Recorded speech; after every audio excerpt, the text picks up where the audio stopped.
wabarakatuh. Perkenalkan, nama saya Lilis Suryani. Saya dari Universitas Nasional. Saya jurusan manajemen. Saya akan menjawab pertanyaan dari Bu Muhani, yaitu dosen dari pengantar akuntansi 2. Pertanyaan nomor 1 ialah, mana yang lebih menguntungkan bagi editor atau perusahaan, pembiayaan antar investasi hutang atau investasi ekuitas? Mengapa?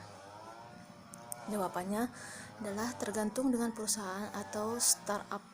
Jika startup baru, maka dia akan memilih investasi ekuitas, karena kemudahan yang ditawarkan oleh ekuitas tentunya menjadi alasan utama mengapa pada akhirnya investasi ini menjadi pilihan. Berbeda dengan pembiayaan utang yang cenderung lebih rumit dan membutuhkan kriteria tertentu. Masih terbatasnya akses startup baru terhadap investasi pembiayaan utang juga menjadi salah satu alasan mengapa investasi ekuitas menjadi pilihan. Keuntungan investasi ekuitas adalah tidak perlu khawatir untuk mengembalikan utang.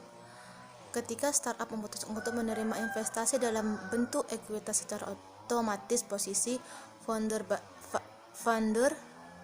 dengan investor berada pada posisi yang sama atau setara. 2. Pendapatan pada waktu yang dibutuhkan. Investor ekuitas biasanya akan memberikan kucuran dana ketika startup baru saja memulai perjalanan debut perdanaan untuk mengembangkan produk, menambahkan jumlah pengguna, memperluas jangkauan operasional, dan sebagainya. Jika perusahaan sudah mencapai berusia 2 atau 4 tahun, maka dia akan memilih dengan pembiayaan utang, karena dia cukup matang untuk menjalankan bisnisnya yang telah memiliki nilai visual yang cukup tinggi. Pinjaman uang dari venture debt capital market secara otomatis bisa aktif.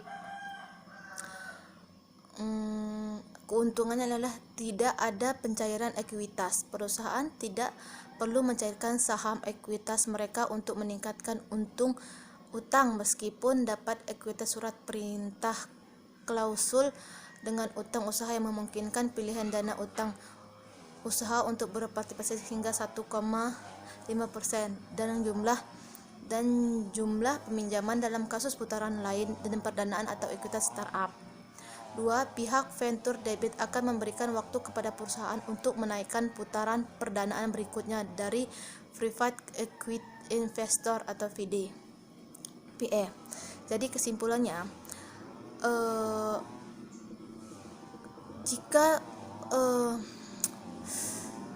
jika perusahaan baru masuk, maka dia akan memilih investasi ekuitas. Jika perusahaannya sudah menginjak 2 atau 3, 4 tahun, maka dia pembiayaan utang, karena antara kedua ini memiliki keuntungan dan kerugian masing-masing.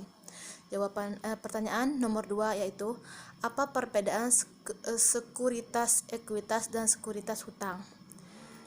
Sekuritas hutang adalah bukti kepemilikan hutang perusahaan lain berupa surat berharga yang menunjukkan hak investor untuk mendapatkan bagian laba dari kekayaan perusahaan yang menerbitkan sekuritas pemilikan hutang perusahaan lain untuk dijaminkan pada modal dan dijadikan sebagai tambahan aktiva atau kekayaan perusahaan, di mana sekuritas hutang disajikan di neraca sebagai investasi. Sedangkan sekuritas ekuitas adalah bukti surat berharga yang menunjukkan hak investor untuk mendapatkan bagian dari kekayaan perusahaan yang menerbitkan sekuritas kepemilikan modal yang terbagi ke dalam kepemilikan saham biasa, saham preferen atau modal saham lainnya, termasuk juga hak untuk memperoleh atau melepas kepentingan kepemilikan pada harga kesepakatan, misalkan waran atau opsi right dan call. Terima kasih.